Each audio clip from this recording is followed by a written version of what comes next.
Welcome back to Bikes with Ben. If you've been following along, we are getting to our reassembly of the Shimano FH-M7110 Freehub that we've been working on the last two videos. We've been working with this DT Swiss E532 wheel. We've gotten it fully taken apart, cleaned out. We have this mess in front of me here. From the non-drive side going across, we've got our axle, got these springs, all the way over to the right side end cap. And then we've got this pile of parts right here. That's what we're going to be working on today. Let's get our Freehub body put back together. All right, let's jump right into it. The first thing we're going to need, I think, is our bearing press kit. So, no problem. First thing we're going to do is get these bearings installed in the Freehub body. I'm going to bring you guys down to the table so you can see it a little better. All right, so what we've got, Freehub body, got a bearing seal, 6802 bearing. We've got the tapered end facing the drive side. It's facing up in this setup. 6803 bearing. Bring you up a little bit. All right. We've got the Scylence engagement pieces here and the two lock rings and little washer that are going to hold it all together. To get this piece on, this is also the plastic piece that's going to go over there. To get this piece on, we're going to put a tiny little bit of grease on the edge of these bearings, basically on the surface where the bearing's going. And we are going to use some super lube. This is just generic grease here. This is not terribly important. It's just going to let us get the bearings into place. And we only need a very thin film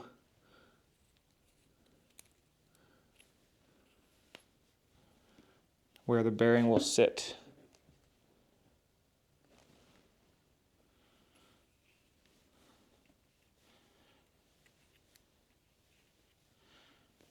All right, now we're gonna get our bearing press kit. And we're gonna put the 6802 bearing into place first. What we'd wanna get is a bearing or a press piece, a little die, I guess you call it. It's gonna fit in here nicely. That one would work. Will the next size up work better? Yeah, so that's a 6805 piece right there.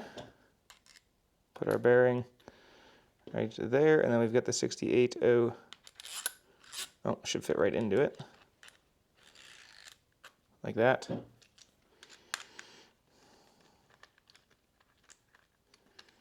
gotta be careful if you're doing this without a press tool.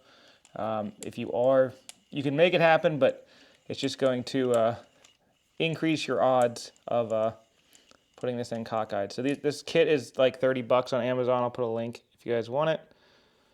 We'll tighten this down. Beautiful.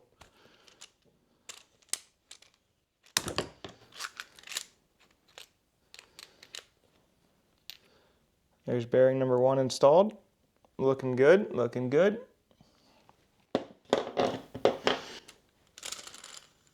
That's always satisfying. Sweet. Now, don't forget to put your tapered end of your spacer towards the drive side. So right there it is. We've got the drive side here. We are taking the tapered end, putting it right in there. And then we've got our 6803 bearing that we're going to sit right on top of this, like so. We will take a 6802 spacer that's going to let us put that right in there. And then we'll take the 6803 spacer for this bearing, wherever I put that. That's 04, 02, 03, right here. So we got that lined up now. We'll get this on.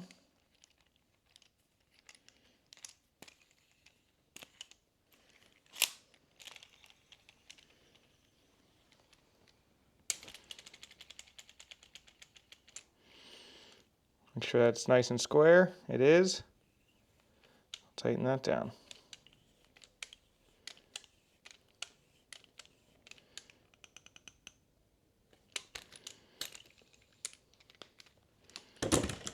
All right. That should be all we need our bearing press tool for today. Let's put that away.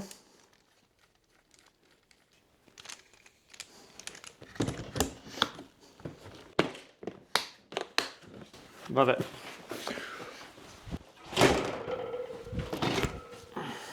I really gotta stop storing that in the top shelf. All right, so we got both bearings on. That was pretty easy.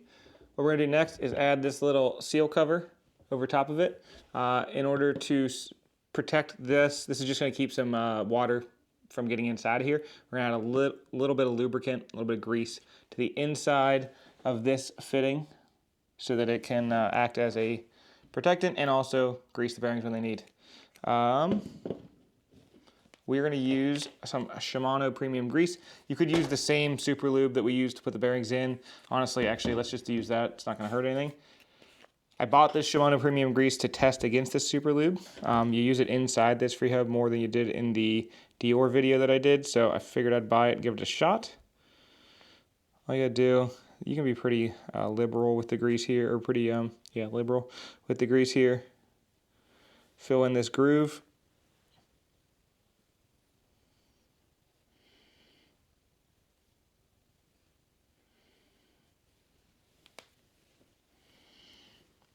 Then we're just going to press it over top of this bearing here. Grab a paper towel, wipe up the grease we got on the outside of this part. Awesome. The next step is going to be to put the engagement piece together. These two pieces mesh into each other, and then they sit on top of the Freehub body like so. Before we do that, we do want to grease. Now Shimano calls out seal grease for Freehub. So if you look at, I'll put a diagram right in this general area. If we look at this diagram, it says don't lubricate inside, meaning don't lubricate in here. But it does want you to lubricate in all the orange areas that it's showing here. So it shows in between these two cogs here where they mesh. So in this openings, we want to grease. And it then shows inside this lip where that O-ring goes. It also shows back behind here a little bit. It'll be this piece, but behind this piece right there in between these two. So there's a little groove on the edge of the Freehub body when I put some grease in. And then again, this groove, and then in between each of these teeth.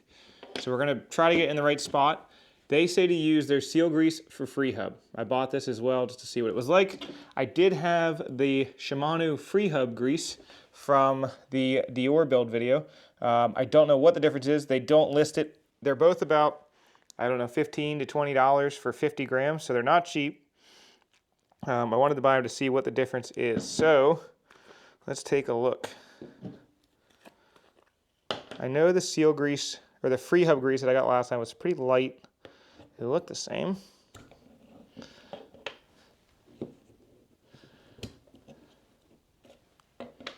Okay. See if we can tell any differences here. So inside, they look pretty similar. This is the seal grease for Freehub that they've told me to use for this project. This is the Freehub grease that I used for the Dior project.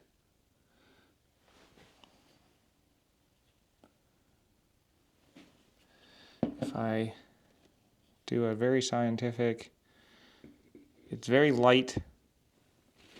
There's no grit, no beads, no nothing in it. It's very watery. It's not very viscous. This one here,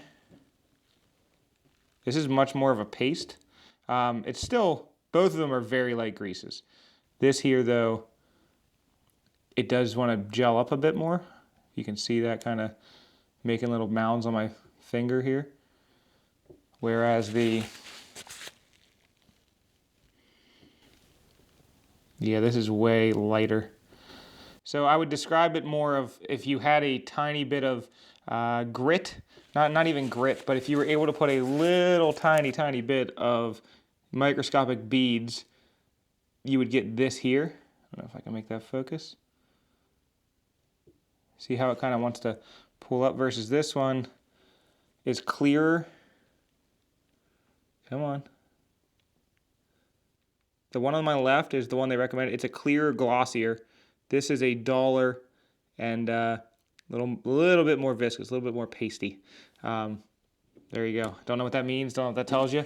They'll probably both work just fine, honestly, but we're gonna use the one they recommend for this. And I figured I'd give you a good comparison. You can kind of see it in these two.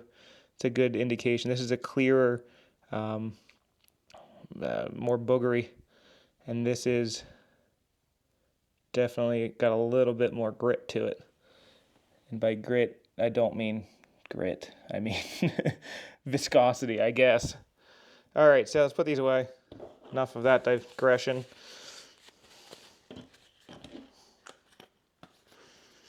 We need to lubricate the inside. Do I have a toothpick or something? What's our best method on here?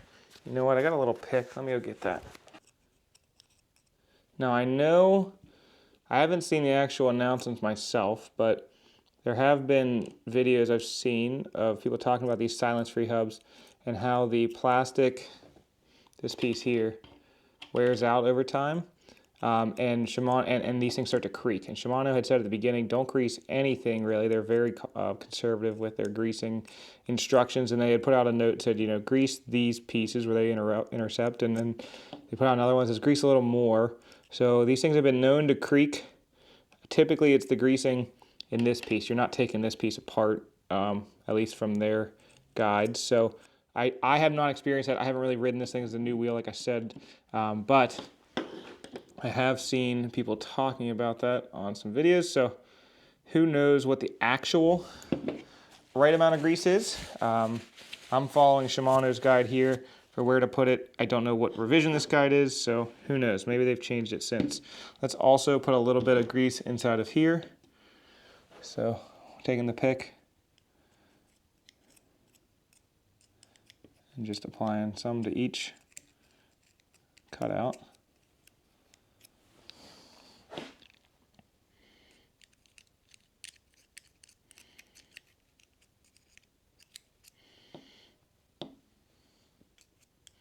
If anybody knows what the differences in these greases are, the Freehub seal grease versus the Freehub,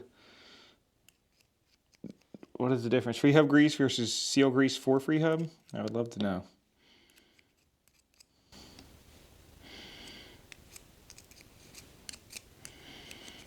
All right.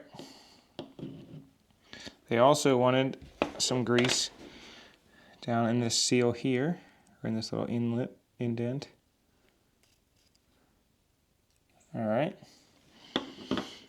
And I think that is all of the places. There will be some inside the actual wheel once we get to that point, but for now, we should be able to put this on like so. All right, and then we'll put this piece so that it meshes in with there. Like so. We've got a bunch of extra grease here, so let's wipe that up.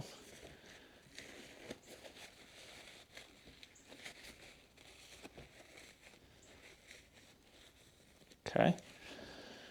And we need to put our retaining rings back in, so we have this washer first. It's going to go in these spaces here. Now, I think, so yes, this is, I was wondering about this. This piece here, my light just died, hold on. All right, we're back. Okay, so I was wondering about this, and I couldn't tell, there was a little bit of differences in each of these teeth in the profiles. Two of them are cut down. It's hard to see with all this grease on it now, but this one here and the one across from it are cut down. And I wasn't sure if it mattered where these teeth went, but if you look here, there is a cut down spot right there and right there. So let me show it better. Yeah, see those two cut down pieces at 6 and 12 right now, or sorry, 3 and 9, left and right. We want the cut down pieces of this cog to go into them. Yep, just like that. So that the shallower pieces of the cog at this spot and this spot are lined up with the openings on the black piece here. And the reason for that is this key, this spacer, it retains them by going into those spots right there. And if we do it any other way, this spacer isn't going to want to go in. It won't have any room where those tabs are. So let's put this in next. This slots into a little channel inside of this black piece. You can basically spring load her into there. Let's see if we can get her back in.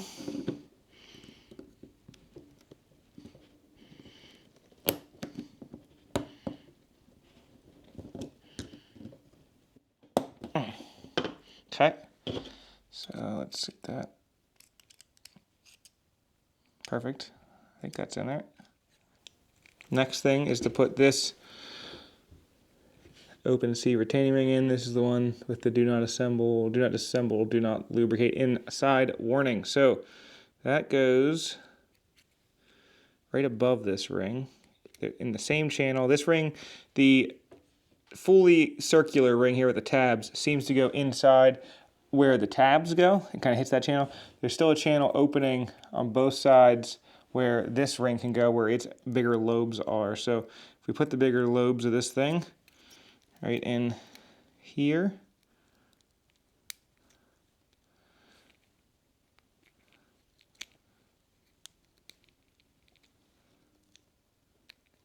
I think it's good. Looks good enough to me. So again, let's wipe off the extra grease we made here, or we got on here. All right, and the last spot we need to grease is in this channel.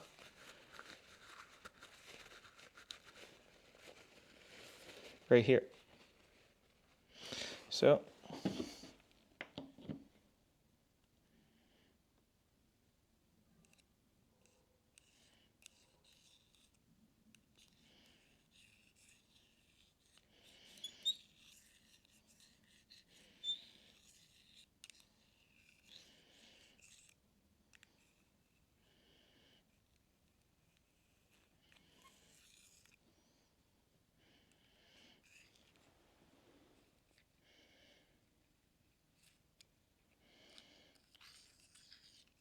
all right, there we have it. Fully rebuilt hub. The final step of this is to put our little black plastic piece into the grooves on here. It should stick in and then slide into some grooves inside of this. Perfect, like that. And this is the part where Sid Fixes Bikes videos, a bunch of other videos I've seen, this is the piece you take out and re-lubricate. So I think with this, you're going to use the premium grease or any, synthetic multi-purpose grease, I think. We will find out. I'm going to use the multi-lube or the premium grease here. So to do that, what we want to do is take this off. We'll get this out. Cut the end off.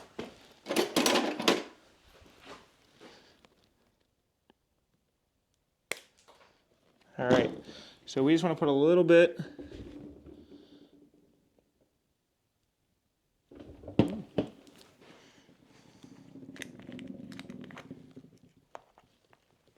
Don't forget to take this cap out when you buy this. All right.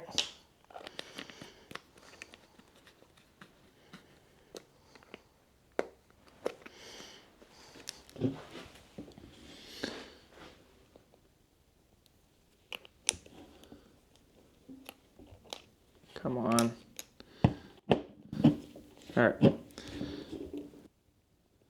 This is the part, I believe, where Shimano had originally said don't lubricate this at all, and has changed their guides for this over time as things started prematurely failing and creaking. So I know on the, I think it's the XTR version of this, the M7110, you have a white retaining ring, and I'm wondering if you can just buy that, or not retaining ring, I'm sorry, a white, I don't even know what you want to call this, toothed ring. We'll call it the white toothed ring.